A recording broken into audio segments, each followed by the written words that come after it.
Hey,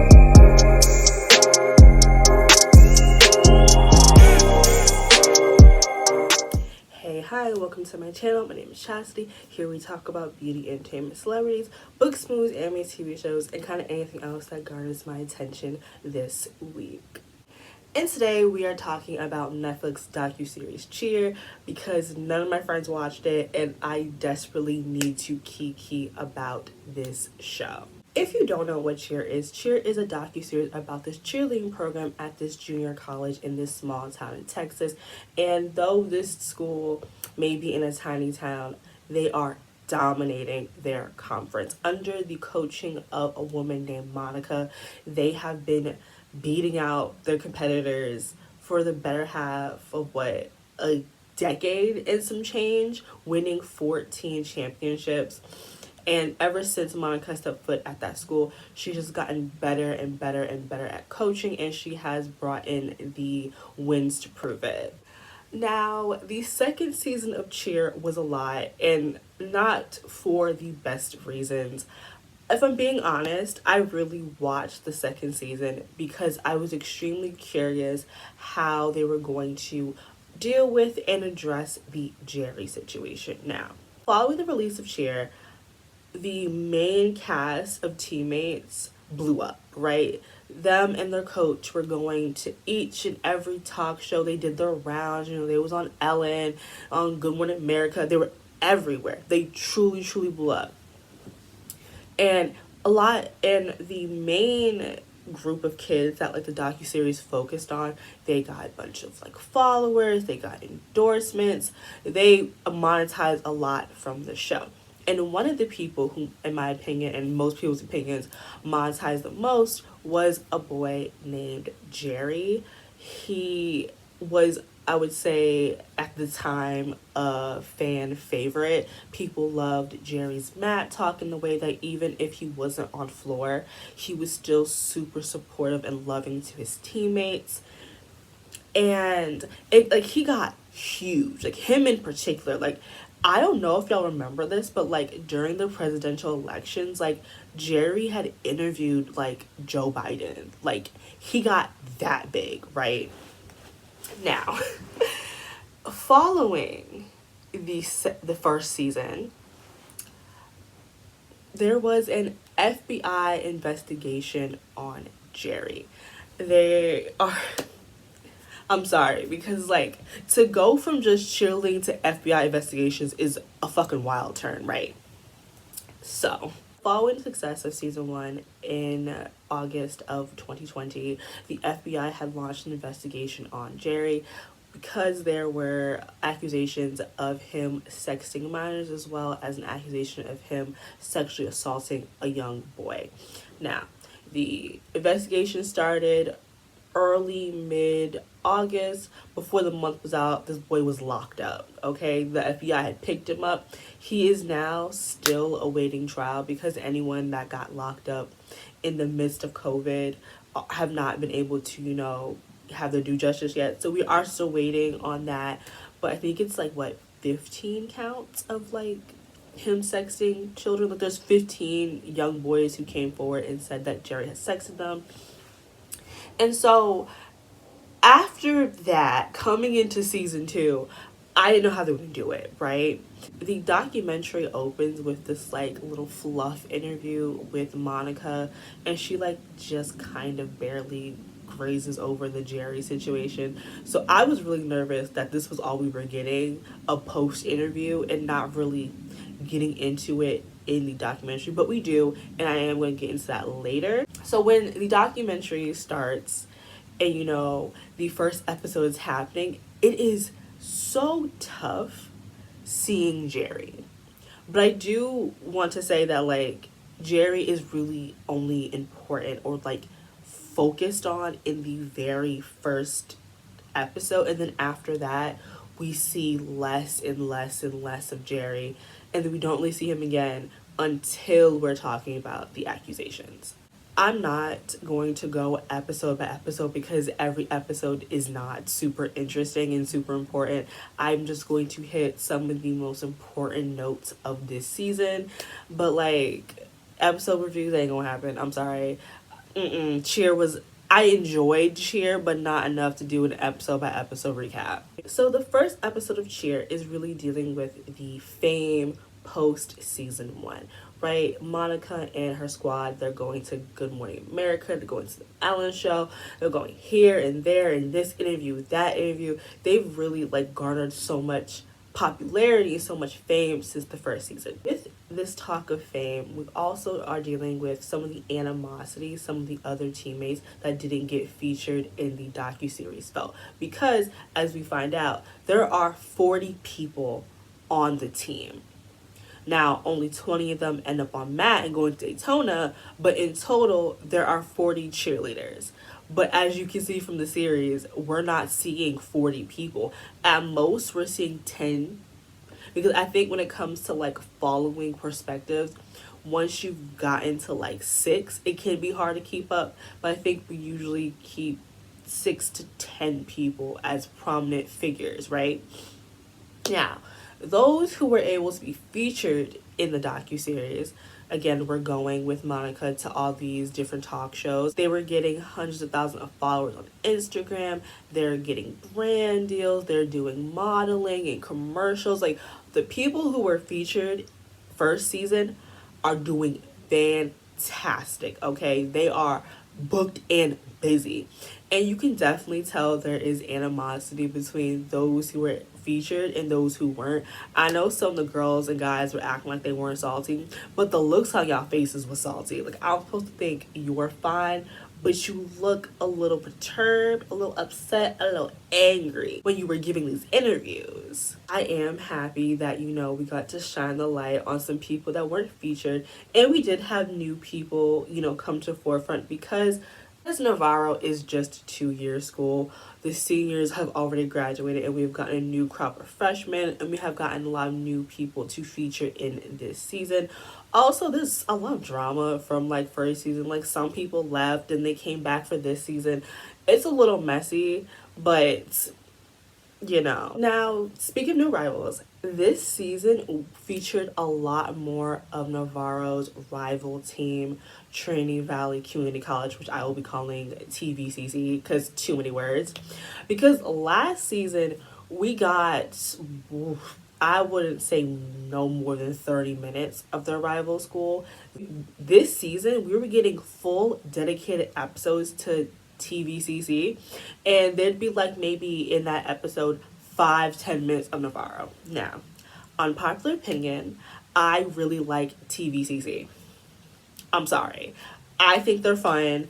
I think they're a little hood rat, they a little ghetto. I enjoy it. I'm sorry, I really do. I'm sorry. In my opinion, like, TVCC just feels so much more real and authentic than Navarro. Navarro, there's something, I don't want to say cultish, but there's something that just feels very pre-made, pre-packaged when I look at Navarro. Versus like TVCC, they seem just real down to earth. I know y'all said they have nasty attitudes, they have poor sportsmanship, y'all don't like the shit talking. I enjoy it because the thing is, if this wasn't like about cheerleading and this was like football or basketball, no one would have a problem with the shit talking. No one would have a problem with the way they speak. But because it's cheerleading, it's a problem. That's weird. That's okay. I feel like I know there's like a thing, it's like poor sportsmanship, but you know what? I like a little bad attitude. I'm sorry, I do. They were just so fun. Like their chant, y'all like the chant? That was fun. I'm sorry. They seemed like a really good time. I'm sorry, because the Trinity Valley girls seemed fun. Like, I wouldn't party with Navarro girls, like the white girl wasted. If you've been to PWI, how white girls drink is terrifying. But like, I feel like the Trinity Valley girls, like, they can hold their liquor and they can fight. I'm sorry, it just seems fun. It seems real fun over there. Navarro don't seem fun. That's me. I'm sorry. I like their coach. I know y'all was like, they're too worried about Navarro. They're too worried about Navarro. We're gonna get into why they're so worried about them later, because there's some shit that I know that we need to talk about. But I like them. I'm sorry. The poor sportsmanship, I think it's just, I don't know. Because, like, Vontae reminds me of a lot of the black men who've coached at my schools. Like, there's that cockiness, there's that vibrato, there's, I don't know. Because like, I feel like as like a black person, like shit talking your competitors is what we do. Like, it's not serious. It really feels like a lot of the fans, the ones that lack, seem really like upset and offended by it. And I was like, I guess like I'm so used to that type of behavior from like athletes because I went to a predominantly black Latino high school, that type of energy, I didn't even notice it. I was just like, yeah, it's athlete shit talking. And I guess maybe because that's not something that cheerleaders do, y'all weren't used to that. I thought it was fine. I had a good time. I listen, Trinity Valley's fun. I'm sorry, they are. They really really are. Through the pre-COVID times, we see both teams working on their routines for Daytona. Now, like I mentioned earlier, Navarro got 14 wins under their belt. They are those girls, okay? You can't sit with Navarro, right? And so so every year, I will say about Monica, she's a very good coach. I feel like she just gets better every single year and she pushes the envelope further and further every single time, which is why Trinity Valley so that's why Trinity Valley always comes second to them. Now, as we're following Trinity Valley, they've decided to make some changes because up until this point, Trinity Valley has been very formulaic with their routines, right? It's really just like build pyramids, do stunts, be very technical. Unlike Navarro, Navarro has showmanship. They put it on a show, and that is really where cheerleading is going, is moving away from just like the rudimentary cheering to be like, no, we're going to be performers. We're going to put on a show. There's something happening over here and over here and down here and over there, and it's a lot happening. And because of that, they keep beating Navarro because Navarro just can't keep up. Because of this, they keep beating Trinity Valley. And Trinity Valley is like, ain't no more of this. We are tired of getting second place. We're going to do something different. Trinity Valley is giving us the good old, if I can't beat them, I have to join them. They're adding more choreography to their routines now. They shady as hell for this because, so Navarro had this amazing choreographer, and then one day he just up and quit and then disappeared, right? Well, he's now working for TVCC, which is so interesting to me. Now, I know a lot of people on Twitter had an issue with that. No, that's business. He's no longer working with them, and he is the best. And if they want to win, they have to work with the best. And even then, he choreographed something for them. But as we see, like in the second half of the season, another choreographer comes in to change it because he says this choreography don't fit y'all. So, because I saw a thread that said like they only beat them because they use their choreographer, and I'm like, I'm 99.9% sure another choreographer had to come in and redo it. Because I remember that happened because they were struggling to get down the routine because it was changed so late in the season. So, anyways, they've realized that the old way is not working, and if they want to beat Navarro, they have to play the same game as them, and they have to be performers. Now, pre-COVID,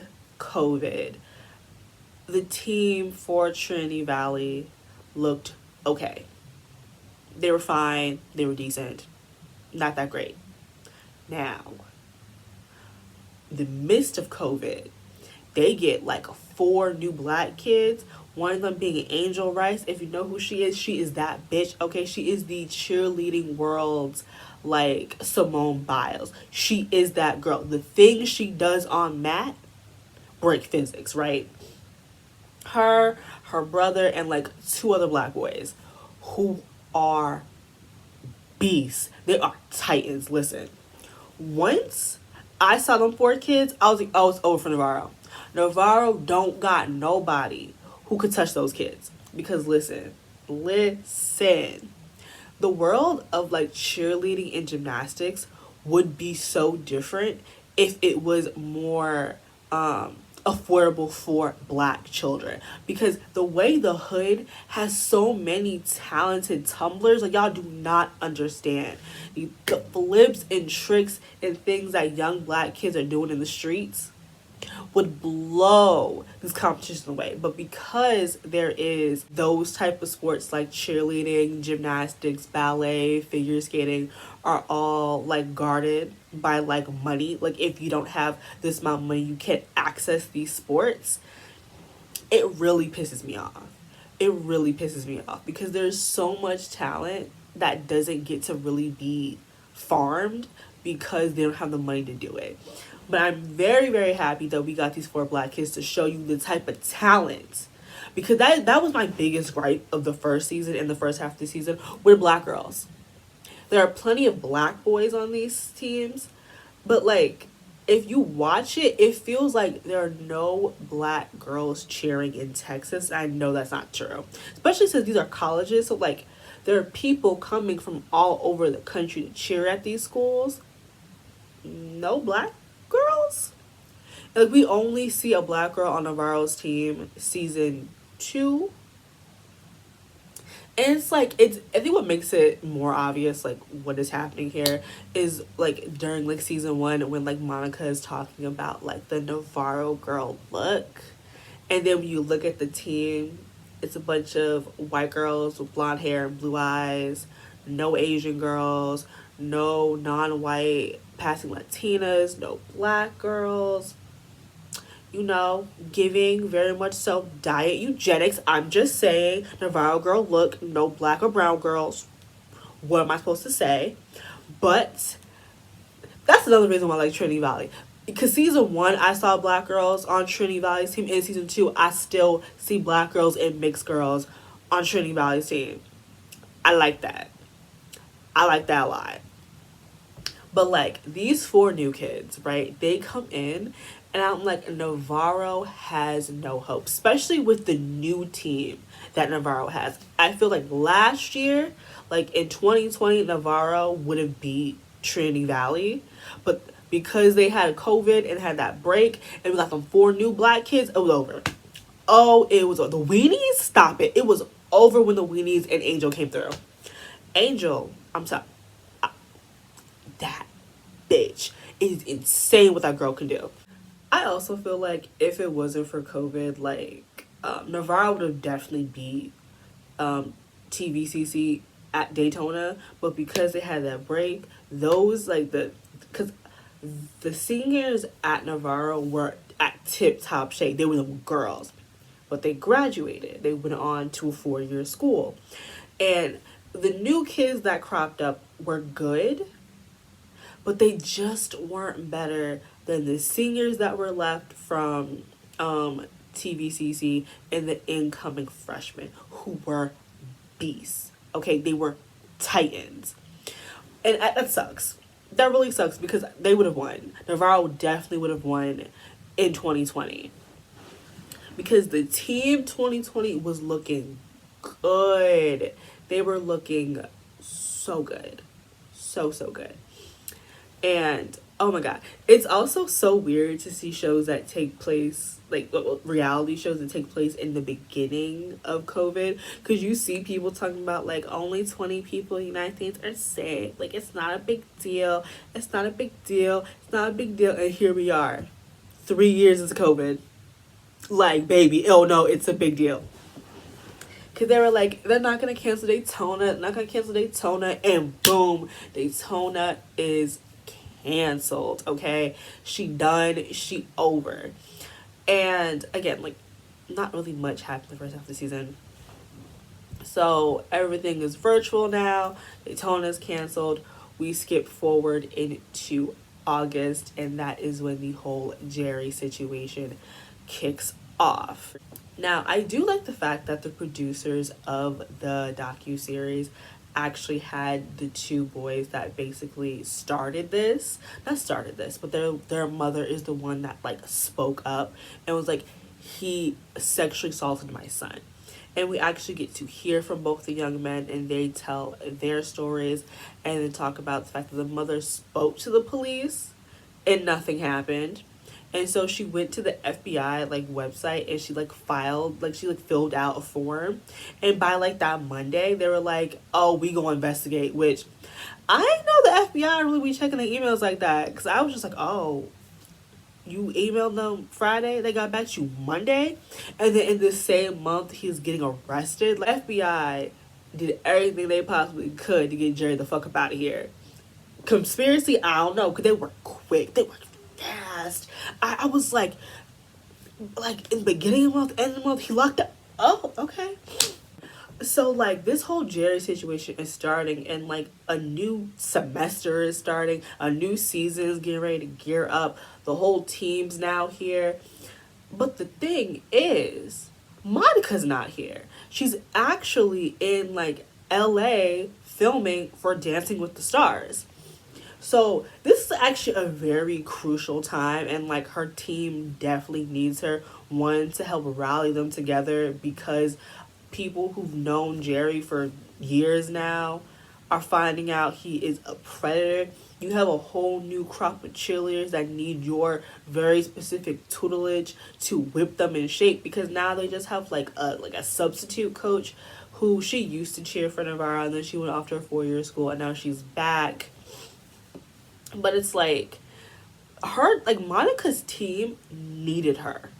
And I genuinely believe her not being here in September is the reason why they lost to Daytona. Because these were very vital times. They needed to come together as a team. They needed her to teach them. And she was busy gallivanting on Dancing with the Stars. And I don't think she won. So it's like you're left to not win.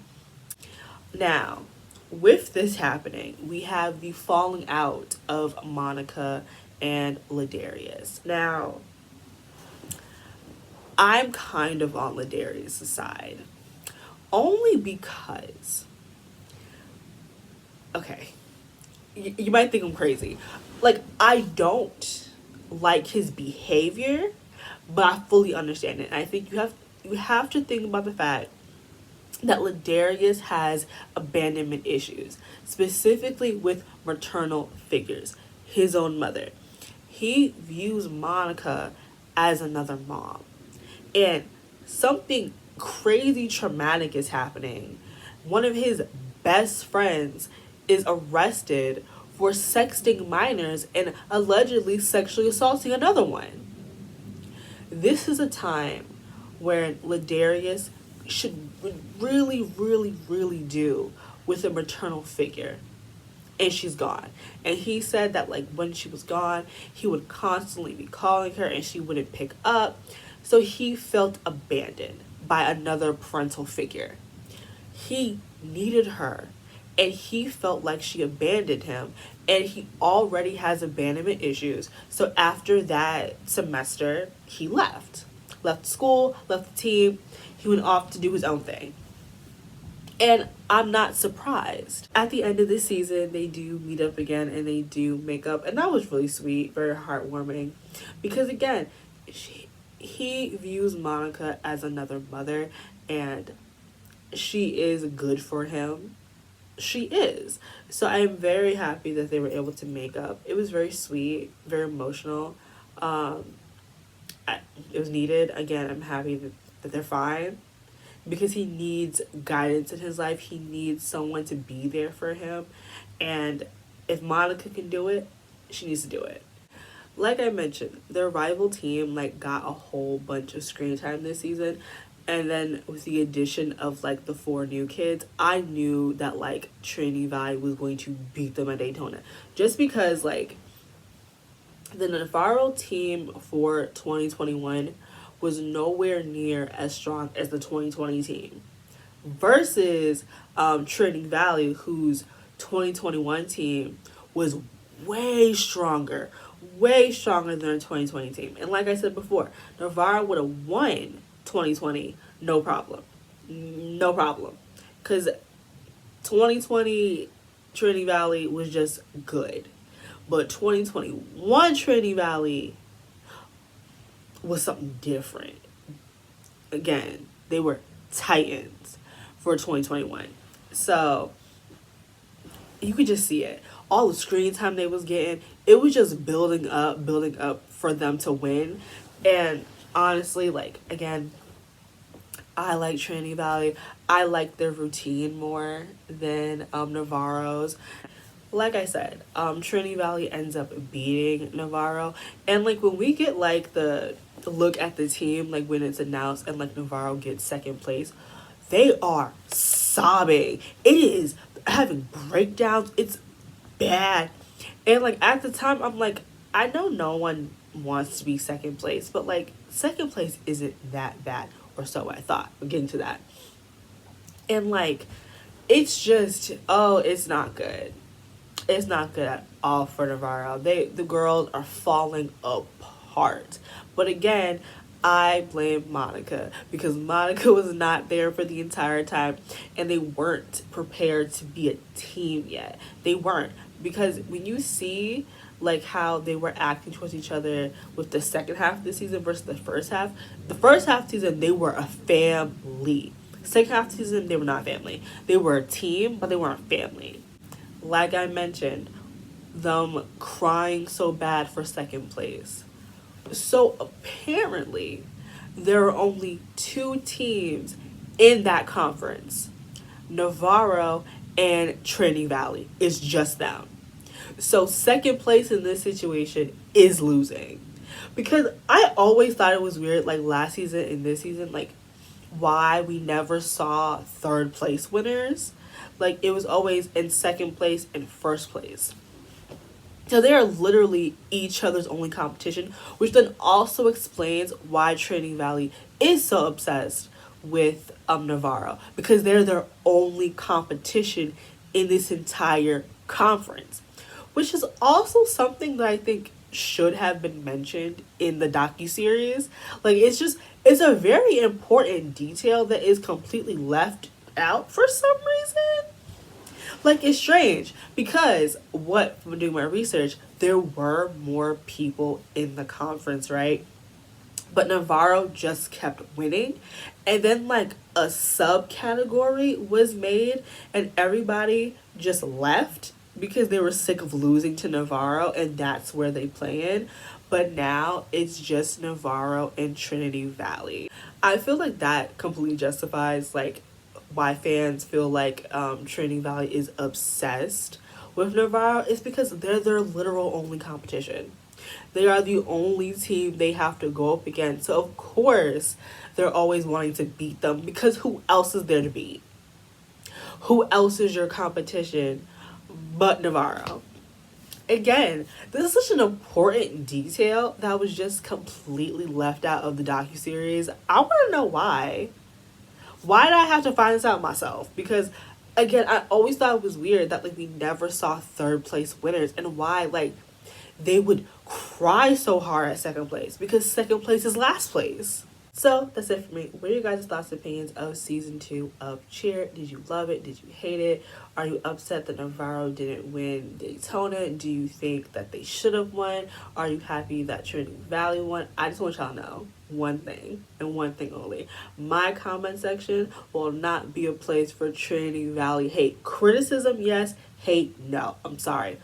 Those my people. Again, them Trinity Valley girls, they can fight. I love that about them. I'm sorry. I can't help it. There's just something so fake, I guess is the best way I can describe it, of Navarro. It feels like toxic positivity versus like Trinity Valley. They just seem real. Like sometimes you negative, sometimes you hate your competitors. Like it just be like that. It's never serious, but you just like, you know what? Fuck them. Like, no, we deserve to win. Fuck them. I like it. Again, I love a little negativity. It's fun. It keeps shit spicy. I'm sorry. But yeah, what are your guys' thoughts and opinions of this season? Do you think we need a third season? If we do a third season, do you think we should focus on a different cheer school, maybe a 4-year school instead? yeah, that's it. Don't forget to like, comment, and subscribe, and I'll see you guys in my next one. Bye, guys.